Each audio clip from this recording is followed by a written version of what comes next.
Welcome to Leeds University Business School. This evening we're looking at a topic which has become extremely important, particularly over the last 15 years and particularly since financial scandals such as Enron and Parmalat, WorldCom, and also other scandals affecting a whole range of shareholders.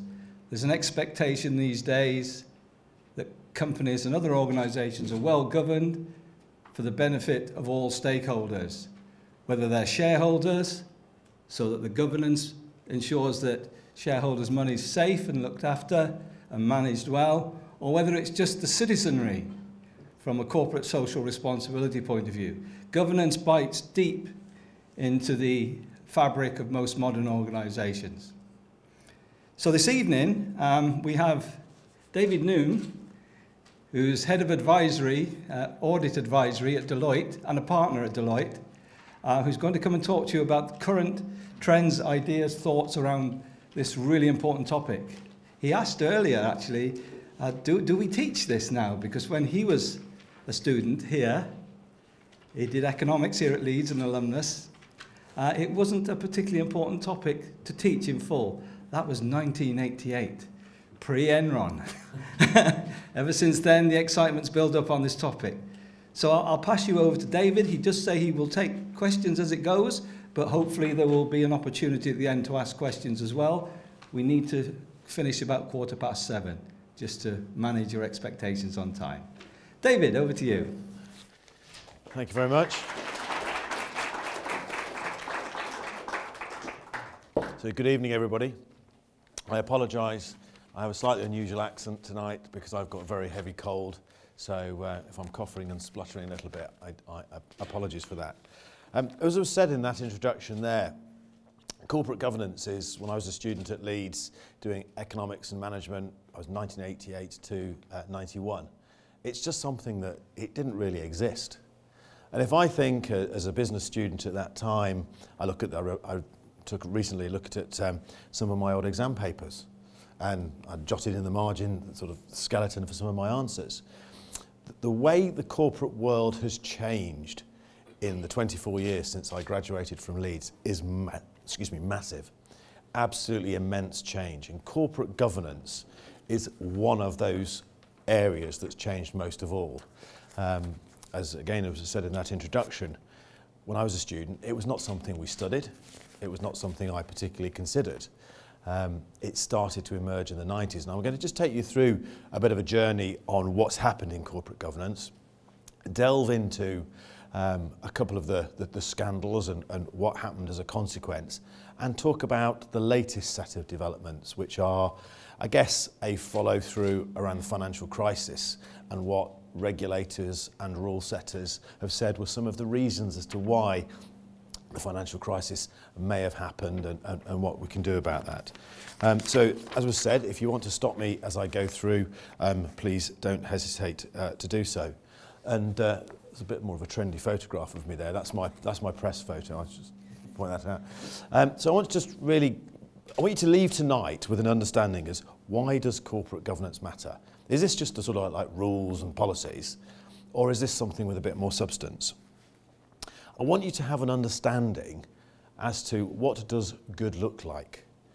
And then when you look at the press, I mean, if you take the newspapers and the television media for the last month, just think of all the different company names that have been in the papers, on the TV, on the radio, where it's talked about governance. There's retailers, there's banks, there's oil companies. Every sector has been affected by this. And you know, I was going to put up a list of logos to illustrate my point, but it was almost the entire sort of FTSE 100 in some respects as to it's been mentioned, whether it's issues around executive pay, whether it's issues around the transfer of responsibilities with the board, whether it's the infamous accounting black holes. We see them a lot in the newspapers, and that's what corporate governance is really trying to work at.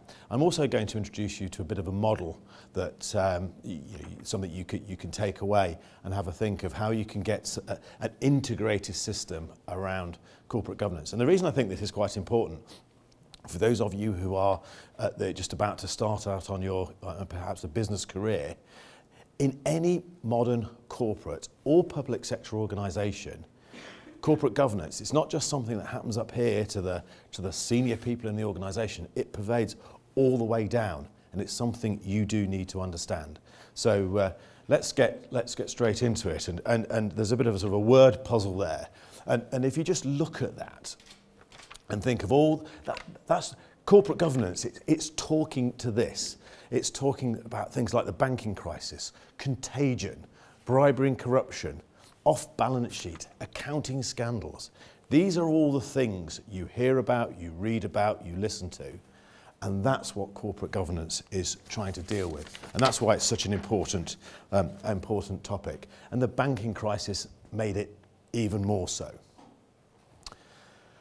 And if we start to think about the causes, everybody's got an opinion as to what might have caused this. Of course they have. And there's a variety. I'm going to focus probably more on the top three in terms of responses. So that's boards, regulators and auditors. But everybody had a part to play in this. And we've all felt the impact of new corporate governance rules. Whether we are an investor and we read company accounts. Because one of the things that, again, I'll talk to in a few moments is about transparency. New corporate governance legislation wants companies and organisations to be more transparent. They want the shareholders to understand more about what makes those companies tick. So the disclosure requirements now for companies are so much more onerous than they once were. I mean, I remember when I left university, joined an accounting firm, did my chartered accountancy articles and all that sort of stuff. And a set of statutory accounts, I kid you not, was probably, even for a big company, about the size of my papers here. If you now look at a full set of stat accounts for an organisation, it's like this. You measure it by the weight. They're huge. They're huge. Accounting standards are so complicated. The disclosures around boards, around governance, financial instruments, off-balance sheet, forward contracts, all these sorts of things. I mean, you almost need to be, I am a senior partner in a large accounting firm, and even I find some of those sets of accounts quite hard to work my way through. So this issue of transparency is a very important one. So, where, in terms of the regulators, the commentators, where do we think that companies went wrong in all of this? Well, first of all, and I think this is very important, and I will get into risk management a little bit later, but there was a real perception that companies did not really understand the true risk profile of their business. They did not understand the risks that they were taking. And clearly risk-taking is a fundamental part of business. It's a risk-reward trade-off. The more risk you take, the more premium you can earn, the better the return for your shareholders. But you have to take educated risks, you have to take controlled risks. That is so important. Again, I'll touch on that in a moment. Over the years, the skills and experience of board members has changed dramatically. You now look at the board directors of some of our large companies, and it's a who's who of great business. And you need the biggest and the best brains to be non-executive and executive directors of these large corporations, because it's such a complicated job. Your brief is so broad. You need the best working on those companies. The independence of the board between executive and non-executive, people moving from, if you like, one side of the house to the other. Again, that over the years has been questioned and the rules have been tightened.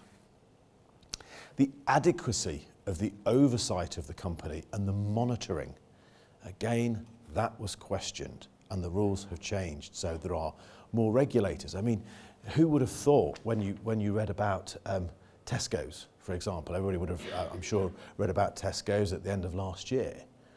But who would have thought there would be a grocery code regulator? Yeah? And I bet you didn't even know there was a grocery code. but there's a regulator for retailers. There are a lot of regulators now, and regulators have more power than they've ever had. And if I think of all of the sectors that have got regulatory actions in play at the moment, it's everywhere. It's absolutely everywhere. So the regulators have now got more teeth, more power, more scale. The independence of auditors was questioned. Were auditors there for too long? So new rules now that we have about rotation of auditors.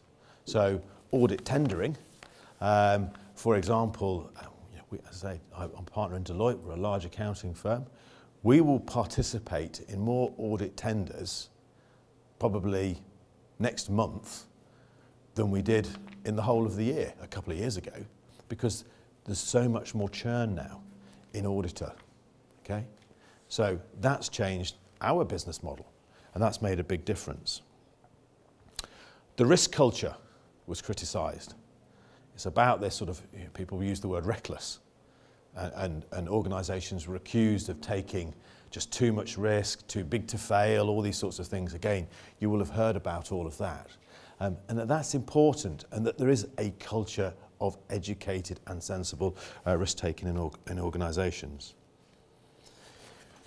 Reward. I mean, how many times have you read in the newspapers or seen on TV where there is revolt at a shareholder meeting about executive pay? And what are the executives being rewarded for? Is it linked to the right performance, the right goals? Who's accountable in all of this?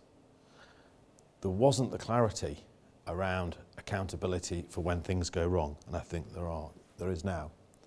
The safeguards, what were the safeguards? As I say, there are many more in place, and I'll talk about some of them in a moment. And the final point, one I've already discussed, is transparency.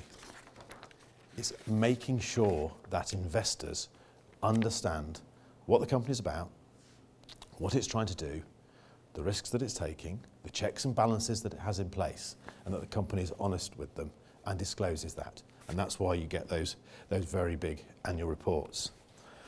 So if I move on and look at some of the core celebs that caused this and the impact. So probably one of the biggest was Enron. Enron filed for bankruptcy at the end of 2001.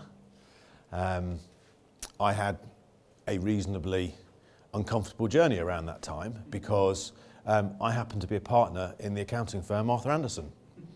They were Enron's auditors. In terms of, probably at the time, the accounting firm everybody wanted, when I was at university, everybody wanted to join Andersen. Fastest growing, they paid the best, all those sorts of things. Andersen no longer exists today. The Enron scandal took it down. Enron was seen as the company. It was exploiting risk. It was all in these new areas. It wasn't.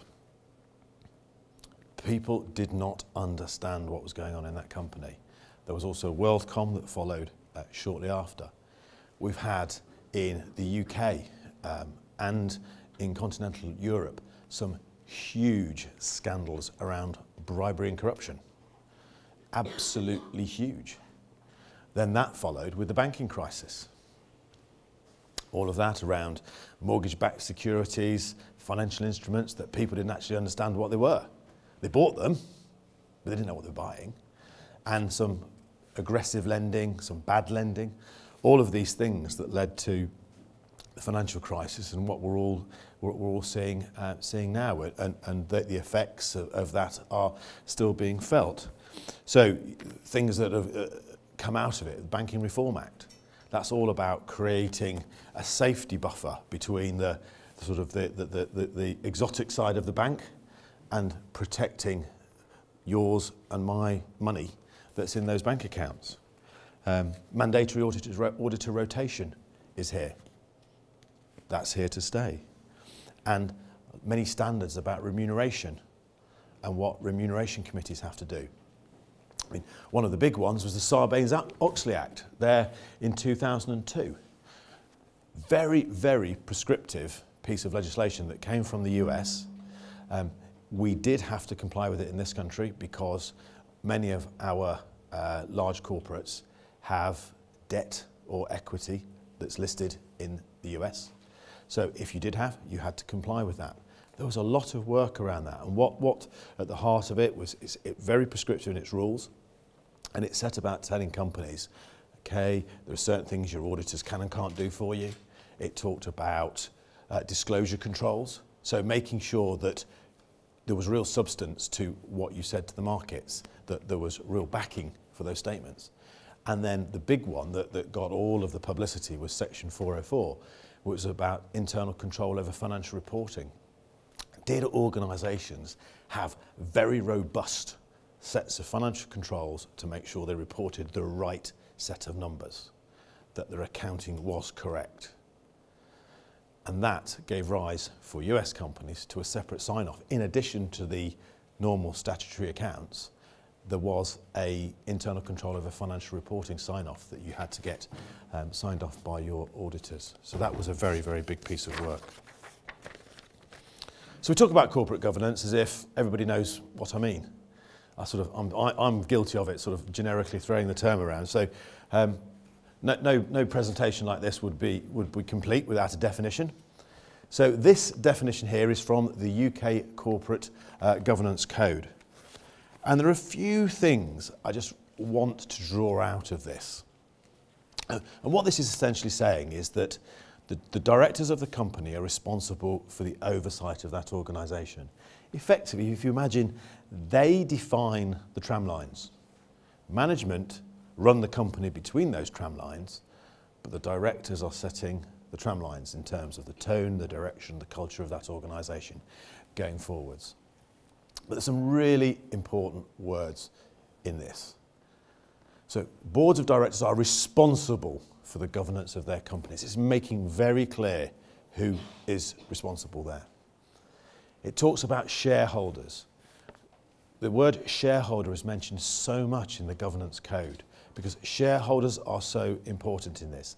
Again, the transparency of reporting, significantly better dialogue between companies and shareholders. There's now much more focus on the longer term viability of companies so that shareholders know that whilst I own equity in the company, it's good for this year, but it has good, healthy prospects for next year and going on. I mean, clearly no one is possessed of a crystal ball that can guarantee it, but the longer term viability of companies is now important. And within statutory accounts, we will see a viability statement. And that's something that the directors will have to make. And I think another point here that for me is very important, it goes back to that issue about the quality of directors and getting a greater diversity on boards. And I'm not talking here necessarily just about whether it's gender diversity or anything else like that, but just diversity of thought and experience. That's really important. And you need a challenging conversation around the boardroom table. I'm very fortunate in my job. It's interesting how it's changed in 24 years. When I was a student here, I read about these companies. Now I actually go to some of their board meetings and I sit there and I participate in some of the debates as one of their advisors. And you do see a very challenging debate, very challenging. The executives being really held to account by the board. And that's absolutely what corporate governance is seeking to achieve. Well, certainly one of the things. So I think I've covered a number of the things in here. So we've got the Sarbanes-Oxley Act. That is for US listed companies. You will read about that. You may hear about it when you're talking to companies. But it's for US companies or UK companies with some form of debt or equity listing in the US. There's then the UK Corporate Governance Code. As it says there, that sets good practice. That's continually evolving. And then we've got the Stewardship Code as well. And then at the bottom, we have who's kind of checking the checkers. Yeah? So the US, the Sarbanes-Oxley Act, gave rise to the PCAOB. I have to say that very slowly because otherwise I stumble over. It's not it's not a definition that trips readily off the tongue. The PCAOB is the Public Company Accounting Oversight Board. Okay, they regulate firms like Deloitte, PwC, KPMG, etc. in the US and the companies. So we will be, for example, we will be inspected by them. They are very, very high quality people that will come and inspect us. And they will talk to companies, and we have a very, very thorough ongoing dialogue with them. The FRC, Financial Reporting Council, that is the UK's independent regulator, and they set the tone for us over here. Okay. Now, just again, because I throw some of these terms around as if everybody knows what I'm talking about, just give you a bit of an insight. What does a typical UK board structure look like? So you've got a board of directors. Usually, you will have a non-executive chairman and a series of NEDs, non-executive directors. There will be a senior independent director, senior NED, and then you will have subcommittees of the board. So the board will delegate some of its governance responsibility to these subcommittees. The subcommittees are comprised of non-executive directors, but they will be attended by exec management, other management, or advisors. And the three that are very important here are, and I've called them out, Audit and Risk Committee. It's interesting, if you look at a financial institution, they often have a separate risk committee, separate to the audit committee. But what we're seeing now is obviously in financial services, because of things like the modelling that you can do, you can measure much of the risk. The whole process of risk management was probably more advanced than it was in non-financial services. We're seeing everyone catch up dramatically now. So even retailers, distributors, haulage companies, they now have risk management systems in place, and I will talk about that in a moment as to what good might look like in that regard. But what we're seeing more of is more risk committees, definitely. Some companies seek to merge audit and risk committee and have them together. But every company, every public company needs to have an audit committee. They'll talk to the likes of the external auditors, internal auditors. They will maybe talk to the tax advisors. They will have management come and make presentations, and every company has one. So that's the Audit and Risk Committee. The second thing I talked about was the importance of pay. So we now have remuneration committees, REMCOs. Will be chaired by a non-executive director. There will be REMCO advisors to make sure they will benchmark pay, they will look at how the incentive scheme works, etc. And look at it. If you ever, and I would encourage you to actually go and pick a FTSE 100 of your choice, a sector that you enjoy and follow and have interest in. Pick a set of statutory accounts and give them the front section, have a good read, because there will be a REMCO statement. There'll be lots of numbers in there, and it's always, I guess it's always interesting to see how much someone earns. But actually look beneath that at what the policies are, and things like the balance between short-term and long-term incentives. So that's something, again, that the REMCO will look at to make sure the balance is right in terms of management being incentivised to be guided in not just for profit next year, but to think about the long term. And it's things like compound average growth rates and things like that, share price, shareholder return, those sorts of things. So if the shareholders benefit in the medium to the long term, the directors will as well. And then the third piece there is the nominations committee. That looks at senior appointments in the company and makes sure there is proper scrutiny over that process, that the company is getting the right people, that we have that, the diversity that I was talking about earlier, that we're drawing in the right experience. So those are three very, very important committees. So I've set the scene a bit for you there. Took me quite a while, didn't it? But nobody said this is easy. Now I want to delve into Financial Reporting Council, the UK regulator. They issued some new material last year, back end of last year, that I just want to give you a bit of a flavour of. And this is the kind of, if you like, the latest, greatest thinking. And what it was around was risk management and internal control. And I think there was a premise in what the Financial Reporting Council, the FRC, said, which was, we don't think companies quite understand the risks.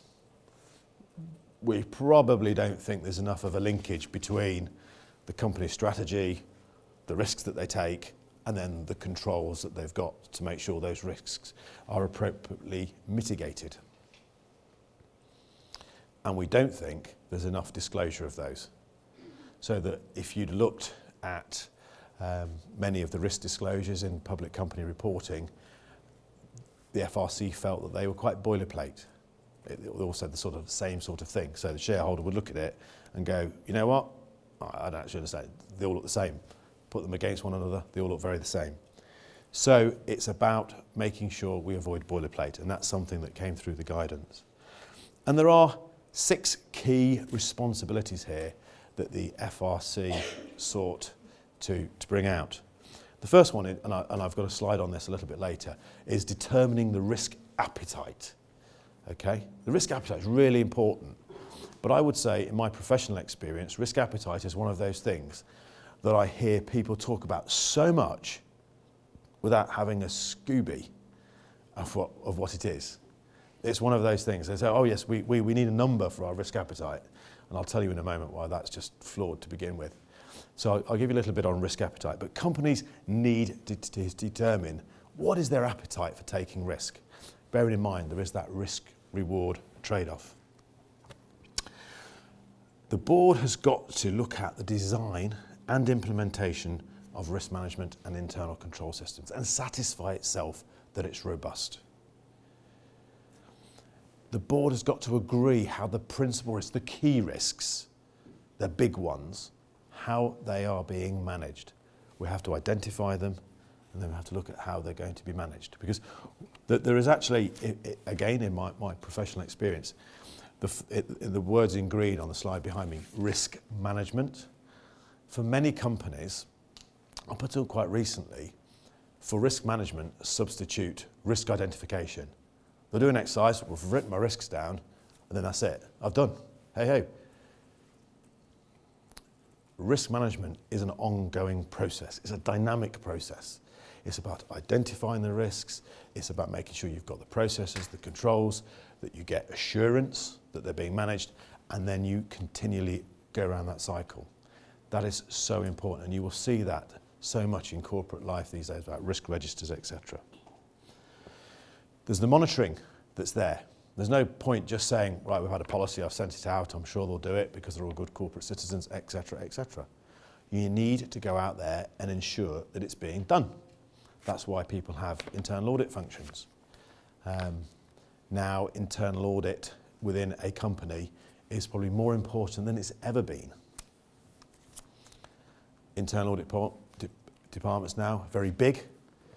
People have made careers, very big careers out of being an internal audit. I can think of some of the largest corporates in the UK. I know their heads of audit, and they are some of the brightest people I know. They are very, very exceptional professionals because that's what you need to understand the breadth of risk. Another responsibility was about, it goes back to this point about ensuring that the reward systems appropriately reflect the risks, the culture. It's all wrapped up in one. It's not parallel and non-integrated activity. And then it's all about that loop at the end, information and communication. So that's what the FRC said it would like companies to do. At the heart of this is monitoring and review, making sure that the board is keeping an eye on it. It's absolutely essential that that monitoring and review is in place. So 4 key questions here, 4 critical questions. So the first one, are the systems of risk management and internal control aligned with the strategic objectives and the business model? Because there's a little bit of a perception at times in all of this that there's a kind of a one-size-fits-all. and that I can just take what this company's done over here, I can implement it and that will be fine. No. The risk management, your control systems, the way you run the company has got to fit your company. And that's one of the good things about UK corporate governance, because firmly at the heart of it is a belief that one size does not fit all. That companies have got to make those decisions for themselves. It's got to be fit for purpose. You know, if you think of a company that is a one product business in one country with one accounting system, that has a given risk profile, sure. But then you can have another company that is doing the delivery of a very risky product in many countries, in some fairly exotic countries around the world, with many different systems, currency risk, all those sorts of things, political risk. That has an entirely different risk profile. And as a consequence, it needs to have totally different systems. Totally different. And that's why this point about one size does not fit all is so important. So some key questions there for corporates. And here is that the board needs to understand, make sure that management understand the risks, they implement and monitor appropriate policies and controls, and they provide timely information back to the board. The board has got to say, right, I want to see this. So often, for example, what I see now, an organisation may say, okay, we're going to focus on cyber risk. Cyber risk is a very current thing. I'm going to an audit committee at the end of this month for one of my clients. Cyber risk is on the agenda. We are having a 1-hour deep dive around cyber risk. The head of IT will attend and we'll have a really good discussion that will be led by the non-execs. Exec management will be there, IT will be there, the Chief Information Security Officer will be there, but we'll have a really good debate. That's the sort of thing we're now seeing a lot more of. 10, 15 years ago, when I was sitting on sort of that side of the table, that didn't happen. That just did not happen. So that's really important. Now, I said I'd talk to you about risk appetite. And I'll give you an example of why risk appetite differs. So I often talk about, if you like, categories of risk domains. So it could be financial risk, it could be political risk, it could be cyber risk, it could be technology risk. There's lots of different types of risk. So let's take a media company, okay?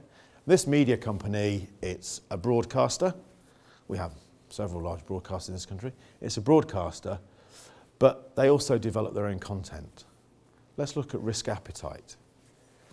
If I was to go and interview their head of broadcast, the person responsible for making sure the programme goes out onto your screens when you press the appropriate channel, their appetite for seeing a blank screen is almost nil. It cannot happen. So they will have a big investment in potentially a second play-out facility, probably in a completely different part of the country in case there's power outages, all those sorts of things. They will build huge resilience into that. But then if I was going to go and interview the director of television, the guy responsible for finding the next new Strictly Come Dancing or X Factor or whatever it is, they've probably got quite a big risk appetite. They are probably quite happy to try 15, 20, pick a number, new game show formats before they hit on the right one. How many times do you see a series on TV and it doesn't get a second run? Yeah? So they're trying, so they've got a different risk appetite.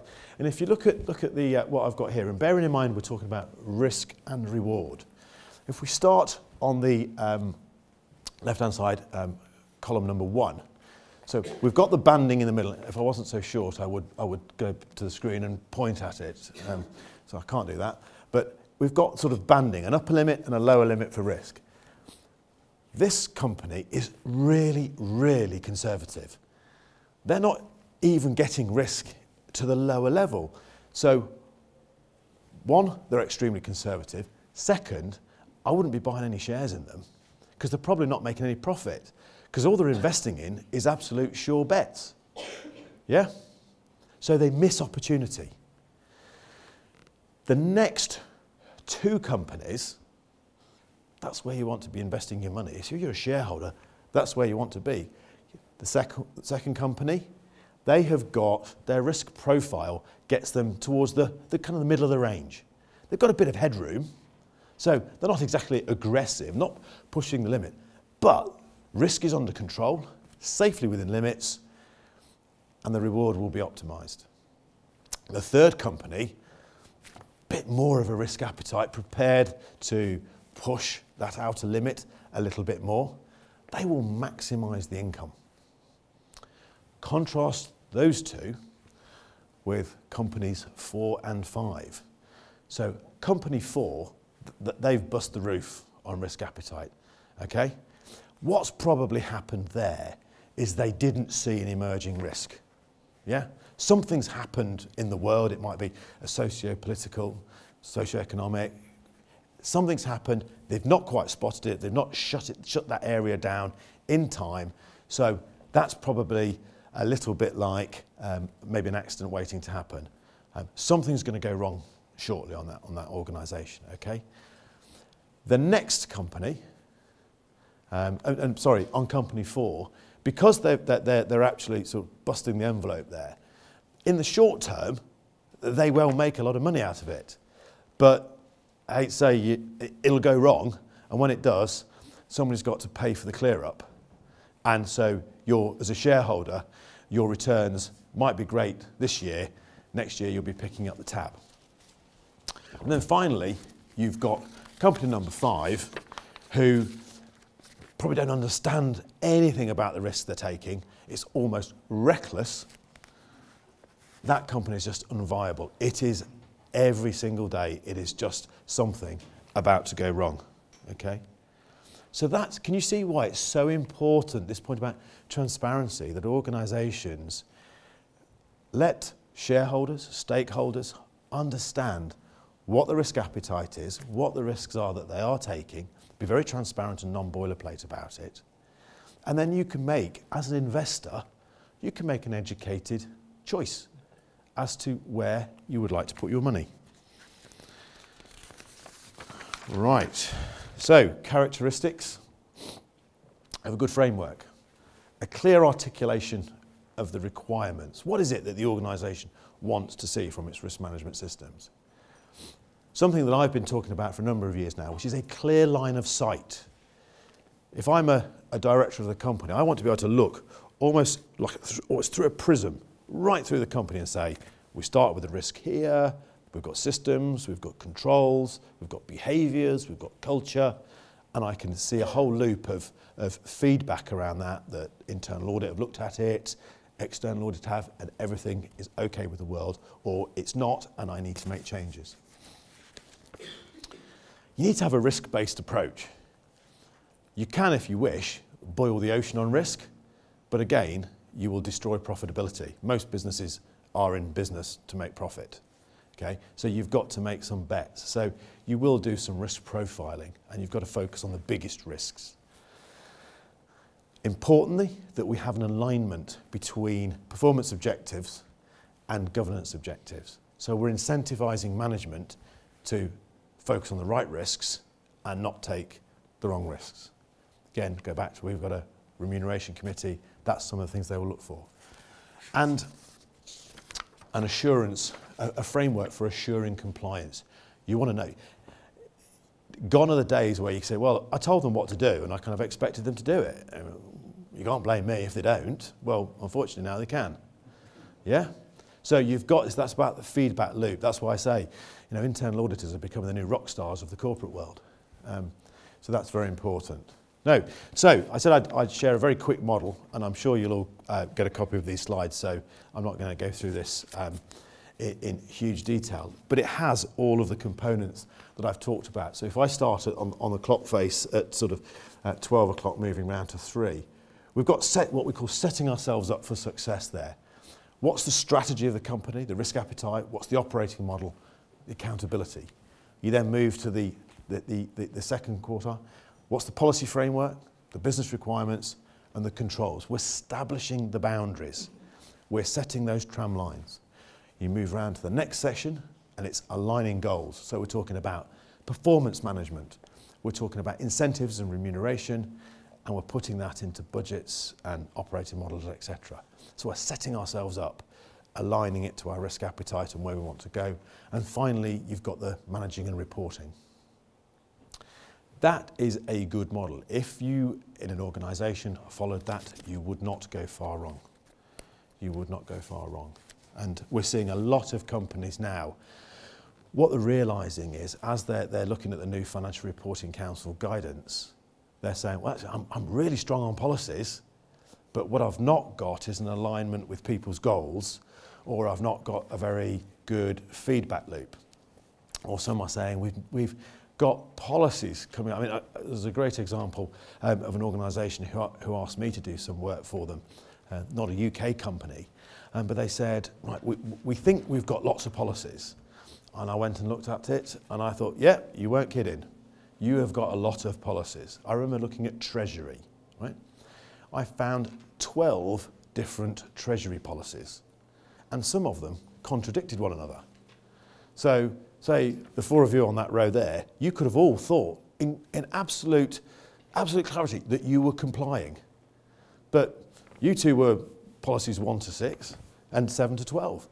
And they were conflicting with one another. You know, there was a tax treasury policy, there was a Treasury Department policy, there was an accounting treasury policy, and so there wasn't the one version of the truth. So again, a company that actually had thought, got great policies, great governance structures and everything else, but it was like death by policy.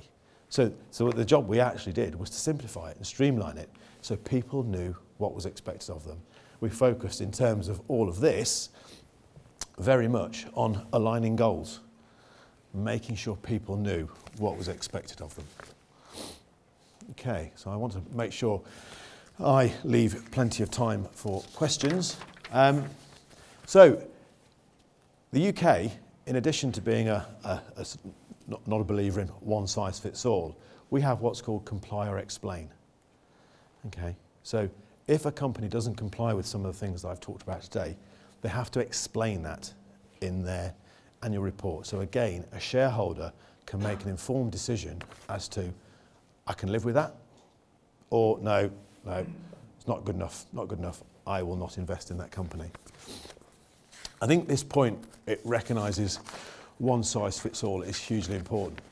If any of you ever go and work for one of the consultancies or anything else like that, you will become familiar through your career with the expression best practice. Everybody thinks that this best practice exists and you can codify it. Best practice is is in the eye of the beholder. It's different for every organisation. Think of the two company examples I gave you.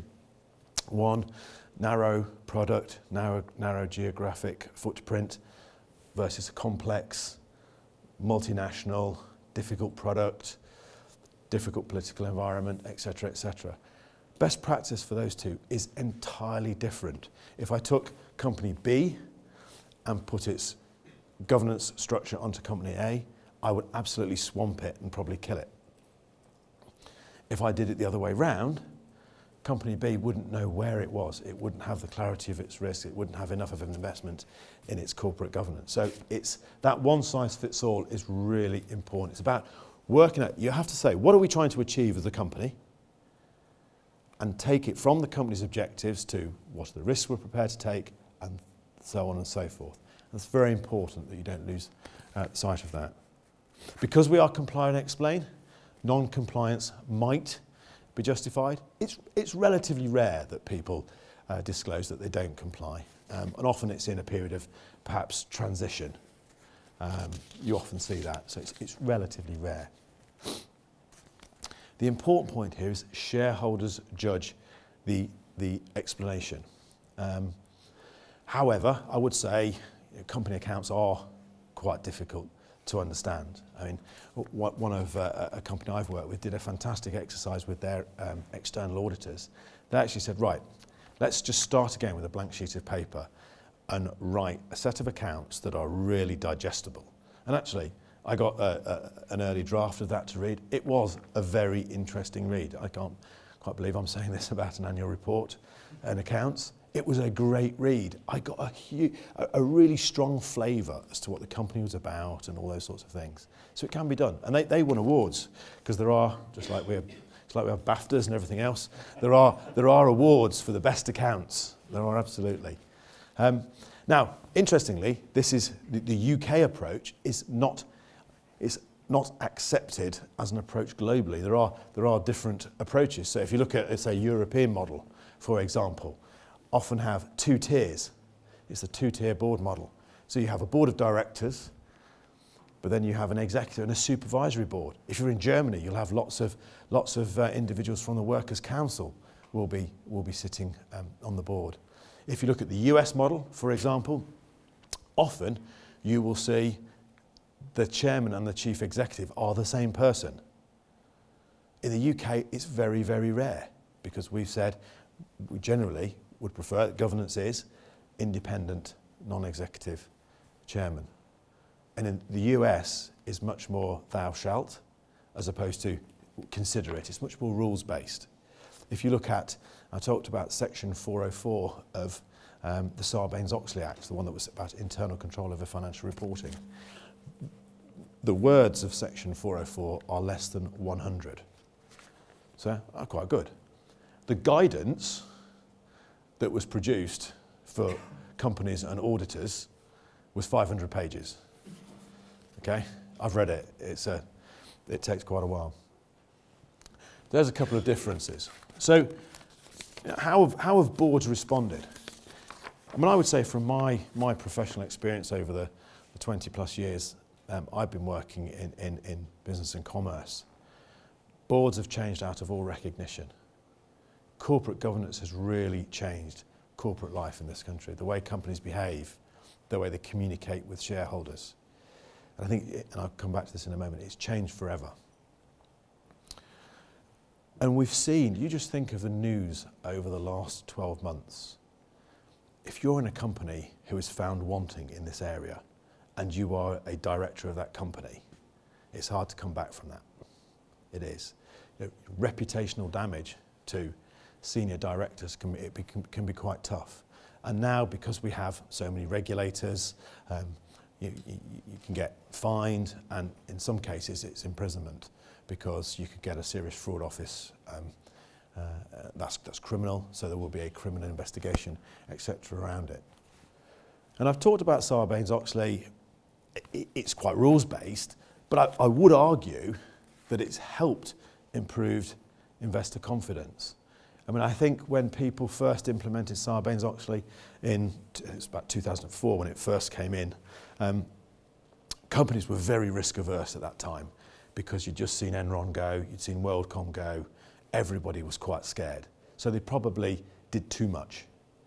What we're seeing now for companies who are listing in the US, go through Sarbanes-Oxley, it's much more of a proportionate response, and actually they're getting value from it. I can think of some companies who have no longer got a listing in the US, but they've kept their Sarbanes controls in place, because they said, you know what, it's just good business. It's just good business. So it codified some good practice. What have the FRC got to say about this? Well, they talk a lot about culture. They talk a lot about the board composition, and particularly succession planning. I mean, I know there are companies there who are looking, a chair of an audit committee might be retiring 2 or 3 years' time. They're already thinking about who might they want to replace that person. It's looking more into the medium term. There's so much more active engagement between boards and investors, but we could still do more, I suspect, to improve the quality of that. The latest guidance, the one I've taken you through today in a bit more detail, is about maintaining effective risk management and internal control. And it's about the quality of those explanations, the quality of the dialogue, the transparency. And what would I say to close? So good corporate governance is here to stay. I said 24 years ago, it just wasn't an issue when I was a student here. If I came back, if you have me back, in 24 years' time, I can't see a situation where I say, yeah, it's all gone away. I can't see that because it's so important. It's so important, so it's here to stay. I wouldn't want you to leave here thinking it only applies to the boards of directors because they are the ones who are charged with governance responsibility. Many of you will go out here and work in the world of business. You'll be the ones implementing many of these controls and policies. It will affect you, and as I'm sure as you will be, because you'll all be great Leeds graduates, you will climb the greasy pole, you will take management positions, become company directors. This is something you will have to deal with. And the more senior you get, the more time you will spend dealing with this. And it is absolutely at the heart of corporate life. And I mean, this is what I said when I first suggested this as a topic to the business school. For me, understanding corporate governance, understanding what it means, understanding its importance, and understanding that it's here to stay is essential if you want to pursue a career in business.